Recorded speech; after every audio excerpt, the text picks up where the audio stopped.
Зинаида Осипова всю жизнь проработала в сфере образования. Вышла на пенсию 2 года назад и ни разу об этом не пожалела. Все свободное время проводит на даче. Теперь я наслаждаюсь жизнью, живу на даче почти все лето. До этого мы жили только в отпуске, наездами мы были здесь. То есть все быстро, бегом. Теперь мы живем неспешно. Встаем, когда проснемся, то есть поутру рано, часов 5, часов 6. А потом выходим на огород. Сильный июльский град побил многие посадки, но для Зинаиды Николаевны это всего лишь очередное испытание и возможность проявить свои навыки дачницы. Тут вот смотрите капусту, как побил град. Вот это решето. Вот такие были градины огромные. Но они все равно выжили. И посмотрите, тут дает плод. Мозги маленькие, но все равно. И тут уже завязывается качан. Тоже уже хорошенький. Так что будем с урожаем. Пенсия – это вторая молодость, говорит Зинаида Николаевна. Время, которым можно распоряжаться как хочешь. Одни проводят его на даче, другие открыты для новых знаний. Например, изучают иностранные языки, современные технологии, постигают азы боевых искусств или народные танцы. Приготовились, балалайка, пошла! Раз, два, стоп! И за него не надо, 3-4, раз, два, 3-4, раз, два, балалайка, и вправо-лево! Точка, пара! Галина Матистова посвятила танцам больше 30 лет. Вышла на пенсию, но любимое дело не бросила. Пришла в Дом развития культуры и искусства в народный танцевальный коллектив «Гренис». И вот уже 13 лет она на первых ролях.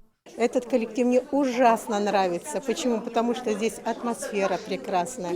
Все любят друг друга, помогают друг другу, отправляют дни рождения, отмечают мероприятия различные, те, которые мы заслужили.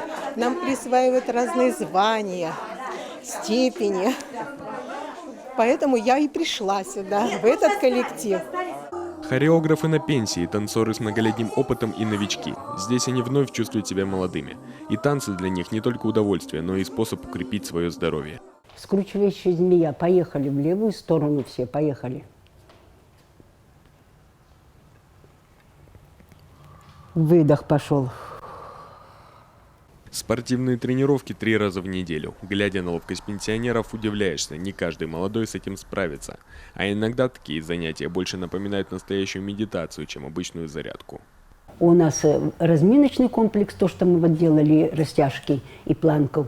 А у нас идет понедельник, у нас вот шелковые нити 8, из которых мы вам сегодня 3 показали.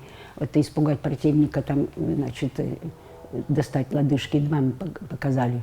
Значит, среда у нас дыхательное упражнение. Мы дышим для спинных каналов, для печени, специальные упражнения. И вот в пятницу у нас мандаринское, это вот с палками. За 20 лет в группе сложились семейные отношения. В первую очередь здесь ценят дружбу. Каждый вторник и четверг вместе ходят в лес. На природе отмечают и все праздники. Благодарим создателя этой гимнастики, зал и себя за проделанную работу. Всего лишь несколько примеров, но каждый из них скрывает многолетнюю личную историю. Жажда жизни, хорошее настроение и желание познавать что-то новое. И похоже, чтобы стать счастливым, этим людям нужно просто заниматься, чем нравится. А возраст на практике оказывается обычной цифрой в паспорте. Иван Дмитриенко, Алексей Паршуков, Вячеслав Беспалов, Дмитрий Ведерников, телеканал Юрган, Сыктывкар.